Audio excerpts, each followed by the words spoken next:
Dun, dun, dun, dun, dun, dun, dun, dun. There we go. And we're live. We're live, we're live, we're live. So Stuart, Andrew, Michael, and Ian, that's me. That's you.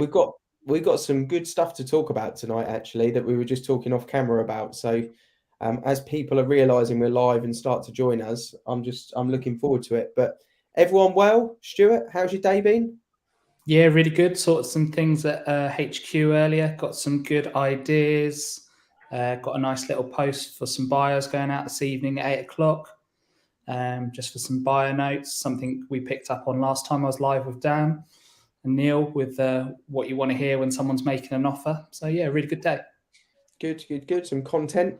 Michael, how's things High Wycombe direction? Yeah, good. What did I do today? One take on, one valuation, and 12 viewings. That's been my day. Okay. That's the whiteboard numbers. Happy clients, eh? And Andrew, you've been, I mean, we're all jealous, but you've been spending some time with the family, well earned, at Disneyland, I believe. Yep. Good holiday. Anything that you would, what was the best and the worst part about Disneyland? It was busy. It was spring break for the Americans. It was busy, and what I've realised is Miami is really boring. So you don't need to spend 2 days in Miami before you go to Disneyland because there's nothing to do there. Yeah, it's more party central. I think you're probably going with the wrong view of Miami, I would have thought. So yeah, well, I thought my tighty whities on the beach would look all right, but there are some funny faces I was getting. But yeah, no, not for me. Spring break in Miami is boring. Yeah, Is that what you're saying? pretty much for a middle-aged acting middle-aged family man. It was pretty boring. Wasn't for you. Fair enough. Well, what we're going to talk about tonight, we're going to talk about contract lengths. We want people to engage in this. We need live responses, what you believe on it, because we're looking for your information. So contract lengths with estate agents, is it fair to be locked in for 4 months, 3 months? Or do you think actually it should be a little bit different? So we want people's opinion on that. So if you're joining us, drop us a like, let us know you can hear us. Comments in, let's get stuck straight into that point. But before we do, I'll let you know we're also going to chat about some tips around staging your home, just to give you a little bit of an idea on what you should be doing before the first viewing or before an open house. So we're going to just run through that as well, which is great. Thanks for the people liking now that we've prompted it. Always helps to let us know that you're listening. We're also going to talk about changing estate agents, because there is a lot of properties now that are actually unsold, even though the market seems hectic and we're not having really that problem, but there seems to be a few agents that are. So we're going to talk about changing agents. We're also going to talk about how an estate agency valuer knows the value of a property, and actually some of them just kind of doing that a little bit when they don't know the marketplace. So we're going to get stuck into that and a couple of questions that you should really ask before inviting an estate agent out to value your property. So first of all, if I go to you, Stuart, let's just touch base on contract lengths. What's your kind of view on contract lengths? What's the kind of thought process for you, and how are they normally received in Maidenhead? So in Maidenhead, I would say the typical, on your paper contract length is probably between 21 and 26 weeks. I'd say 1 in 4 might have questioned the contract length at that point when you sign them up in my previous role. But my personal view on it is twofold, is that a contract shouldn't really be more than 8, maybe 10 weeks. The contract shouldn't start until the day that the property launches. And that way the owner doesn't just have like the cooling off period. It should be cooling off period from the day you sign them to the day that you get them live, and then the next 14 days. So they've got a chance to test you as your skills as an agent when you're going. Some agents will just burn through that calling off period before they even make it live. No, they've overvalued it, and then you're stuck with them for 26 weeks. Mm-hmm. And then my second view on it, I'm very passionate about this, is if the agents had to change the price, the contract should be null and void, and that the owner should re-sign a new contract if they're still happy with that agent. Because like I've had properties before where, I've said, look, you're 575, we can give it a go a little bit higher. The owner said, right, let's give it a go at 600. So we've given it that go. It's come down. Now it's at 575. If they still like you and you've done a good service, they'll re-sign with you again. But if you fed them a lie and you said, look, you're 600 all day long, when actually you're 550, why should you be tied into any contract with anyone? What a great point, actually. That second point is a really good point. I kind of saw you nodding, Andrew and Michael. Andrew, I know you've got a particular case at the moment that you're passionate about this subject on as well, but that's a great point about estate agents going in, we say in the industry, sort of putting their boots on a little bit, getting the price up to try and win the business. And then people are locked in for like 4 months and they're frustrated. Sometimes, they're having conversations with other agents. They just want to get out, but they can't. They're tied in. What's your take on it?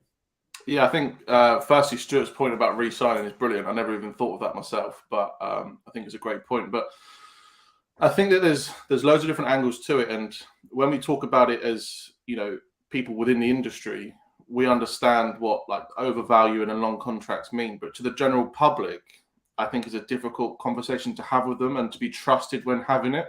Yeah. Because of the reputation that estate agents have. But yeah, I mean, I've got one at the moment. Bless her, this old lady. She's on her own, never sold in donkey's years, and she's signed up with a high street agent that's locked her in for 20 odd weeks. She had one viewing and one offer. They couldn't match the price. They've given the buyer the mobile number for this old lady and said, negotiate yourself. And she's just like, obviously just, white in the face, doesn't know what to do, and has called me up saying, what do I do?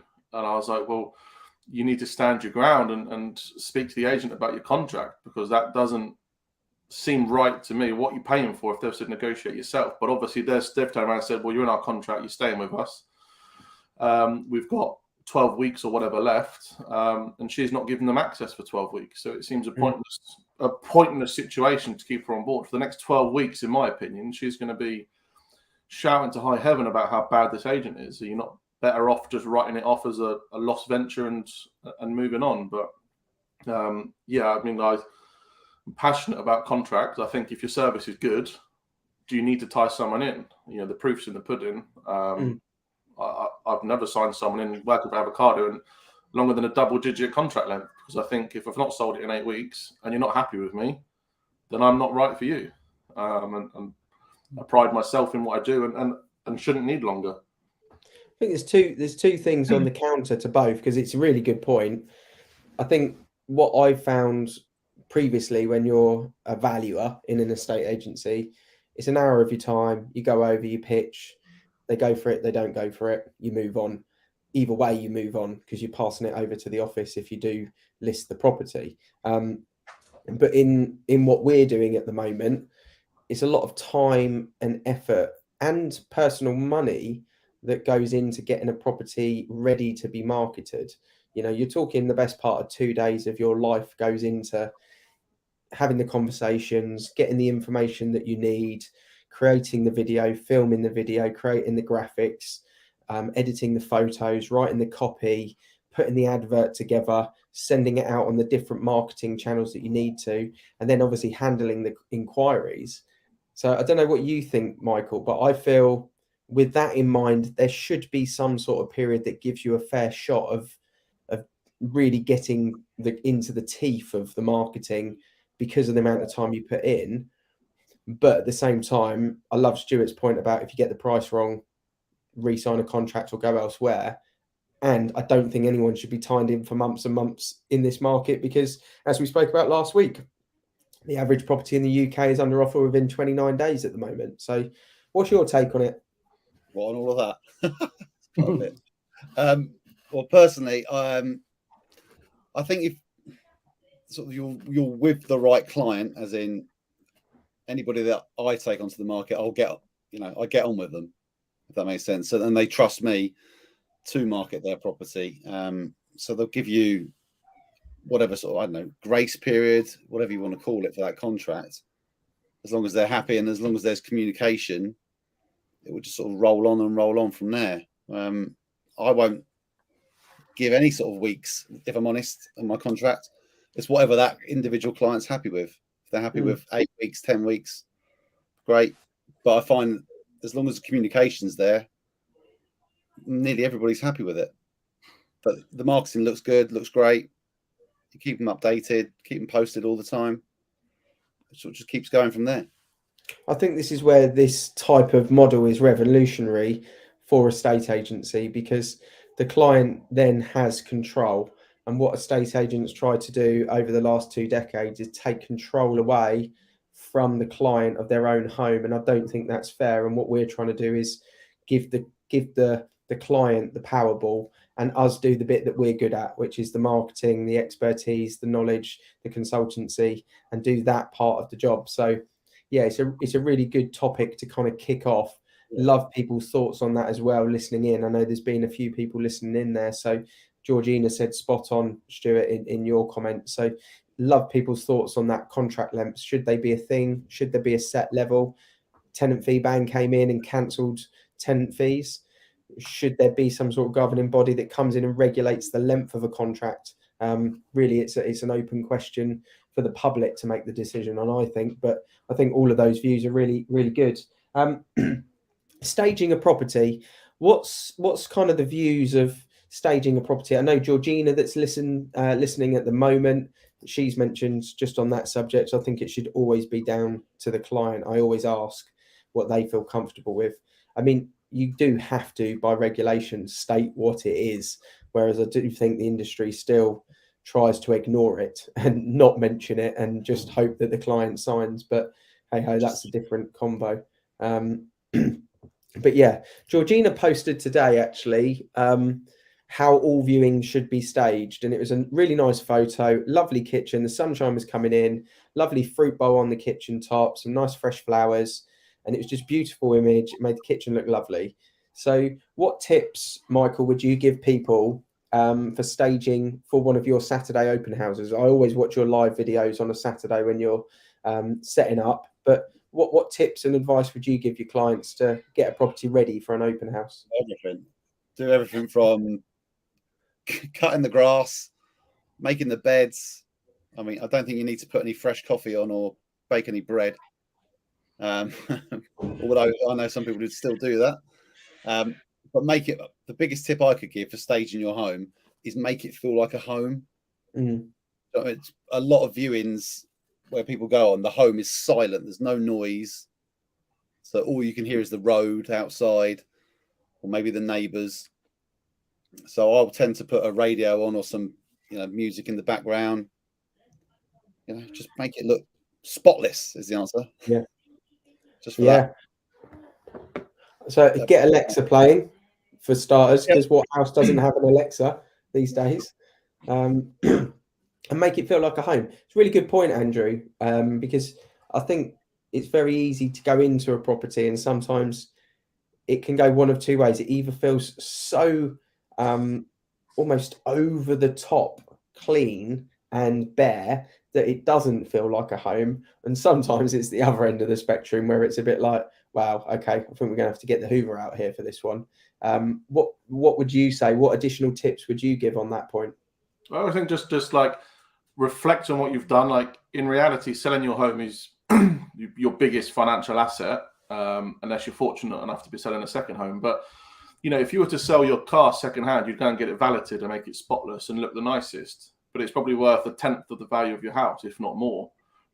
So, like, treat your house to that same level of almost like anal sort of looking around. Make sure it is absolutely spotless, because that is your chance for 15, 20, 30 minutes to showcase it to a potential buyer. And if there's any sort of like, if they've got a tolerance level in terms of what they want in a property, and you're going to tip that tolerance level in the wrong favor by small things like not cutting the grass, not jet washing the driveway, these are quick wins that cost nothing, and it's it's a no-brainer in my opinion. You'd spend 150 quid getting a good valet on your car, but yet you won't make the beds or hoover up and things like that, and it's just you're costing yourself really. Yeah, I think that's a fair point. I think Ryan's brought in an interesting point here.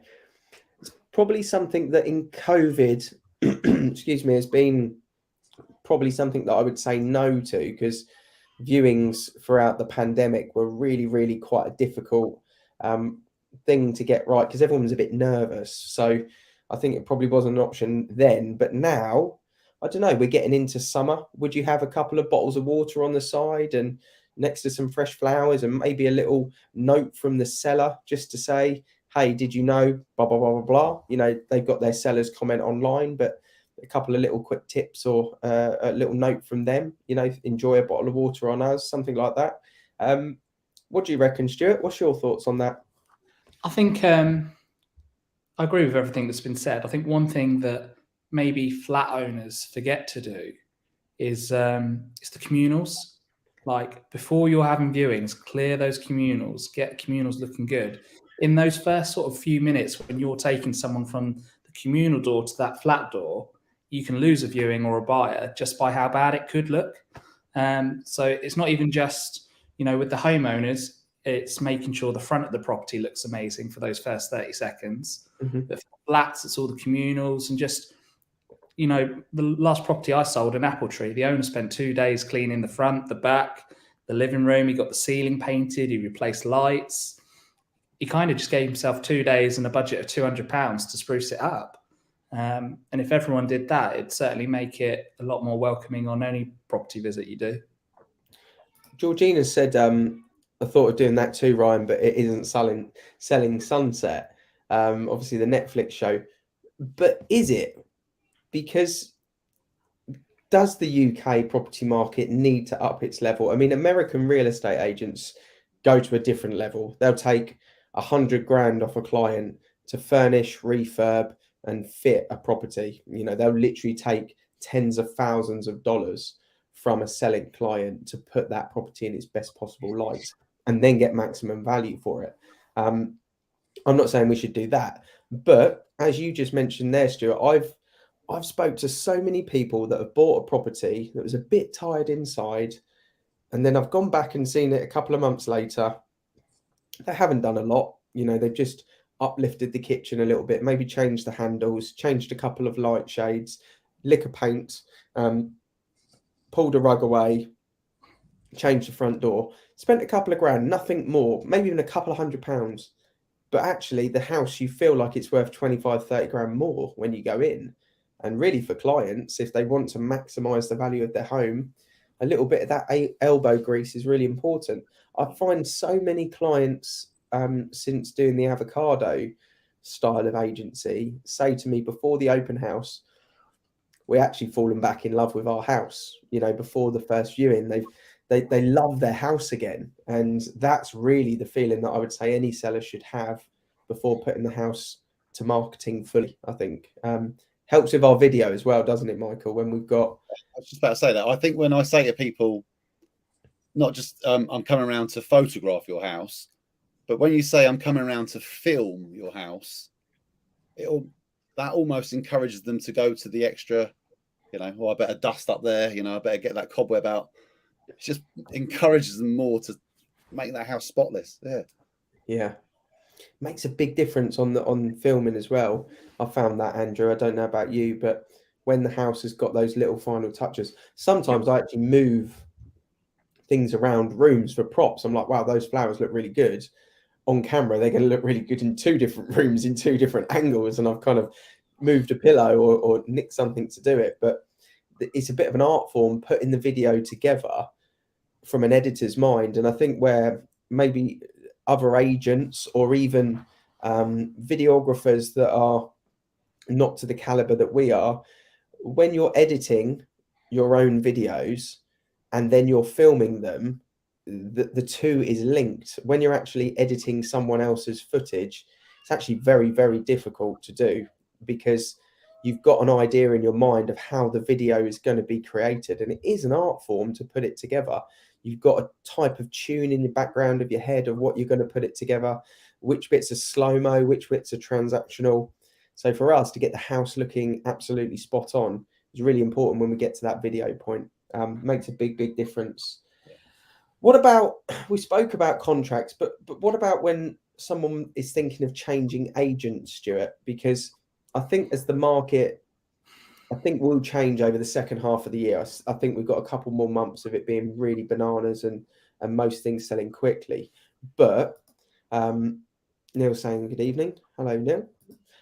But I think we're going to start to see some agents or some clients have just gone a little bit too high on the price. It's going to sit there. If anything's not gone in 4 weeks, it's going to be that house that's got something wrong with it because the rest of the market's moving, which therefore means they might try different agents. So what really is the textbook stuff that people need to be aware of when they change agencies? Kind of not to make the same mistake again, but it's easier said than done. I'd say, like, with your first or even your second agent, have they sold any in the road before? Have they sold any in the few roads off of you? You're going to know what those road names are. If that agent can't say those road names, maybe he's never done that job before. Maybe he's never sold in that part of the town before. I think I'd want to know how long the agent's been doing it, what his history is, and just what he can do differently. Like if the marketing on the first agent was poor and you know that as the owner, does the new agent know what was poor about it and how can he improve that? And I've always think it's important to have a plan with you and your owner about what's going to make them the most money on the property. And if you haven't got a plan from day one, whether it's the first or the second agent, how are you going to hit the target? Yeah. I mean, I agree and disagree with that, if I'm honest. I agree with the second part of it, but I disagree with the first part because I don't know whether it's overly relevant whether you've going to choose an agent that sold one in the road. I think it's more relevant what the agent is going to do for you the second time round and how it's going to be different. And I think if I hadn't sold a property in that street and another estate agent had, I would still feel very confident that I'm the right person for it. Not because it's me, but because I know the quality of marketing that we can do. I know I can do the Facebook target marketing, and I know I'd be the one doing the viewing and doing the valuation, whereas the other agent that might have sold one next door potentially isn't going to do that. It's going to be a £11 an hour weekender. They're going to do some Snapchat photos and off they go. So I don't know. What's your thoughts on that, Andrew? Yeah, I think it's key, excuse me, to choose the right agent from the start. Obviously, it's easy to say in hindsight, but for me, there's certain like trigger words to avoid. You know, like when they say that I've got this giant database is one that annoys me. A database, in my opinion, is just a list of cold buyers, because if it was a hot buyer, they wouldn't be on the database anymore. But if they have got this database of amazing buyers, or like Stuart saying, they have sold a house down the road and they've got 4 people that have missed out, and you want to use agent X or agent Y, but you can't decide which one. You know, if agent X has sold one down the road, give them a week contract, no right move, and call them out on it. Right, you've got 4 people that have viewed the one down the road that are interested. You've got a week, 2 weeks to book them in, no right move, no Zoopla, and call them out on it. And if they can deliver, great, they get their fee. And fair play to them for doing the job correctly. And if they can't, there's no love lost. You put it on Rightmove, because we all know the crucial thing is obviously that transition onto Rightmove. And once you're on there, you can't go back on there. You're exposed to the general public. So, you know, call them out on it. If they've sold one down the road, give them a week, sell mine. If not, I'm going on with agent Y, and we'll use videos and drones and all the above that we do. Yeah, really fair point. Michael, what do you think?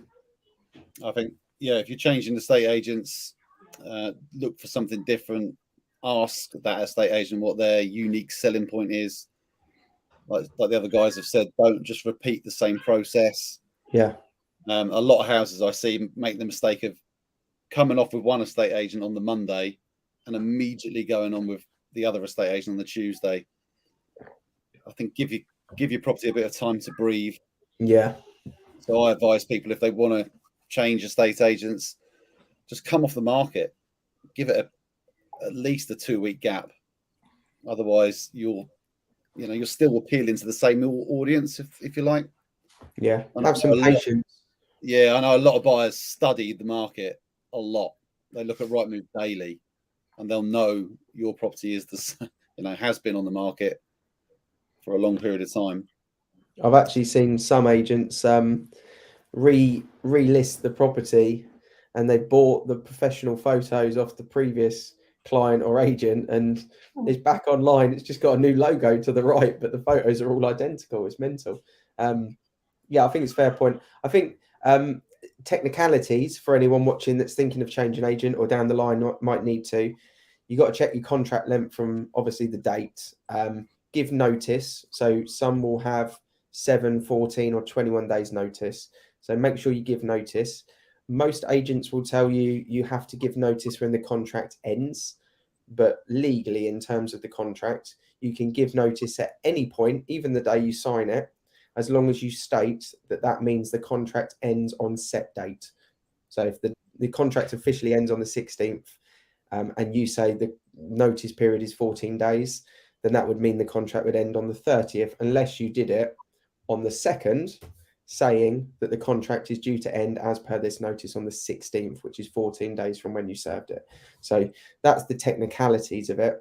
You also want to make sure that you get a list of all of the buyers that have viewed the property with your current agent, exactly who they are, so that when the new agent comes on board, you know all of those buyers that have viewed it, and there's no hiccups or if a buyer comes back to have another look, and then you could be caught with potentially 2 sets of fees. So they're the technicalities of the right things to do that anyone's kind of watching.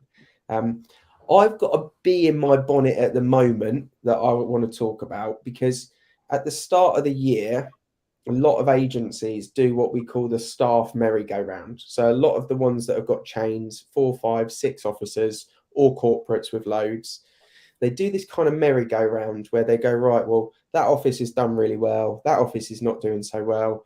Let's swap the managers over, try and get the bad one working, and blah, blah, blah, blah, blah.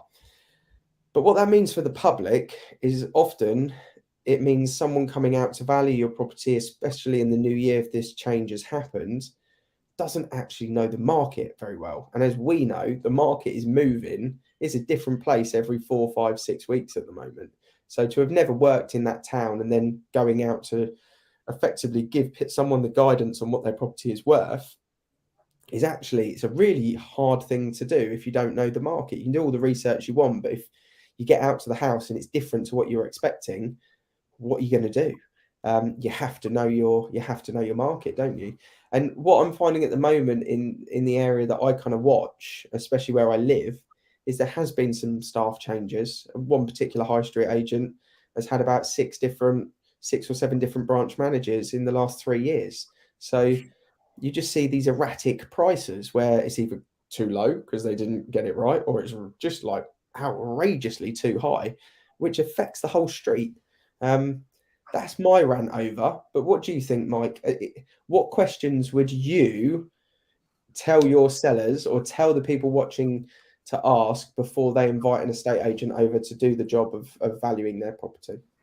Experience, local knowledge, because just even, well, where we all live, there's a massive difference between the price of a 3-bedroom semi from where I'm sitting right now compared to a house, 2 or 3, well, not even half a mile down the road. Yeah. It's massively. So I think, yeah, if you're questioning people before they come out to value your property, maybe ask them how long they've worked in that area, how much experience they've got. Do they live there? Do they know where the schools are? What's important to people? To the buying public. Really grill them on that. Because I feel it should be a little bit of an interview process. I mean, you're allowing a stranger to set foot in their home, and you're going to trust them to give you the right advice. Now, no client is paying for that advice. It's free advice. Whether that's right or wrong is a different subject altogether.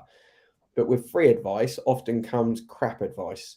And what that means potentially, you're nodding away there, Andrew, so I'll come to you next. But what that potentially means is there isn't the care and attention to make sure it's right. It's more around, what does this mean for me as the agent, rather than doing the right thing by the client. And I'm not trying to sort of be negative on the industry, but we all know the reputation it's got. So what questions would you ask from an interview standpoint before allowing an agent to come and value your home if you weren't an estate agent yourself? Yeah, I think it's been touched on earlier, but it's kind of almost like calling them out on it, like calling their bluff. You know, oh yeah, I've sold loads of houses in Slough. Okay, well, more specific. Like, what have you sold? Where have you lived? You know, what school did you go to? You know, really get to know them, because, like Mike touched on, you know, there's a huge price differentiation between one road and half a mile up the road, and that could be down to, you know, geographical differences, you know, schools that you get into and don't get into, rough neighborhoods, good neighborhoods, all that sort of stuff. But I think also it's, you know, like, a lot of people do it on their own. You reach out to friends and family and say, look, this is what I've been told by Mr. Estate Agent. Is it right or wrong? You know, I was talking to someone the other day and I nearly fell off my chair laughing. His estate agent told him there's no market currently for 4-bedroom family homes. And he'd been on the market for 8 weeks with no viewings. And I was like laughing on the phone. I was like, I'm so sorry. I just don't know how to respond to that. I said, because it's the exact opposite. He's like, this is the first I've heard of it. I just trusted my estate agent. And I was like, I don't know where to go with this conversation. Like, it's complete nonsense. But, you know, speak to other people. You know, my estate agent told me there's no market for 4 times. Is this right or wrong? Like, what do I do? You know, and get a feel from other people. What's right and wrong? I don't know whether there will ever not be a market for a 4-bed family home in the UK ever. Just didn't know what to say. I was just like flabbergasted with it. Stuart, before we wrap up, I mean, on this subject about experience, you went to school in Maidenhead. You were born and bred Maidenhead. You've worked Maidenhead for a decade as an estate agent in property. I'll hazard a guess that you've sold 1,000+ properties in Maidenhead through introductions of buyers. I'm sure there's not a road you don't know in Maidenhead, and I'm sure there's not much you don't know when it comes to it. Is that important, or is it not important? I think, especially if you're dealing with a buyer that doesn't know Maidenhead or doesn't know your town, and you've got that buyer there for 30 minutes and you need to tell them how amazing your school catchment is, how close the shops are, where the park is to walk the dog that they've got, I think it's kind of priceless. If you've got that weekender who's just come over from a neighbouring town, he or she doesn't know any of those things, how she's really going to sell the benefits of the location of the property? And it is really about location first that matters, because if people don't like the location, they won't buy the property, in my opinion. But I totally agree. I totally agree. And I think that's how we as estate agents can help make sure that this property sells for the seller at the right price. Mike's come in at the end here and just sort of said he wants to know about who's going to sell it fastest for most money with less hassle, less likely for it to fall through and the buyer to withdraw. And he wants personal recommendations as well. And I think Google reviews are really powerful, especially the ones that have got not generic ones, but ones that got people's names in. You know, Michael was fantastic at selling my property. That's the sort of Google review that you want to see with some weight behind it, not just one sentence. But I think what Mike's point is, and I was talking about this today in HQ with you, Stuart, and some of the other guys, is different points in different people's lives have different importance. And sometimes people are time rich and poor. Sometimes people are poor but time rich, and sometimes it's the other way around. Sometimes people have got kids running around and they don't have any time, but they've got the money, they want the convenience. Sometimes people are selling a property because they need every penny that comes out of it, and they've got all the time in their hands to make sure it gets that price. So for us, it's about being flexible enough to know exactly what the client's needs are. It's having the listening skills to sort of understand that and then work with them to get those goals achieved. So yeah, really, really good chat tonight, and gone a little bit over, but yeah, thanks everyone for getting involved. For those that have asked questions and put comments and dropped us likes, as I always say, if you're listening to this and we're not live, still comment question, because we still pick up those questions and comments. And yeah, chaps, it's been a good convo, and we'll be back Thursday next week, 6 o'clock.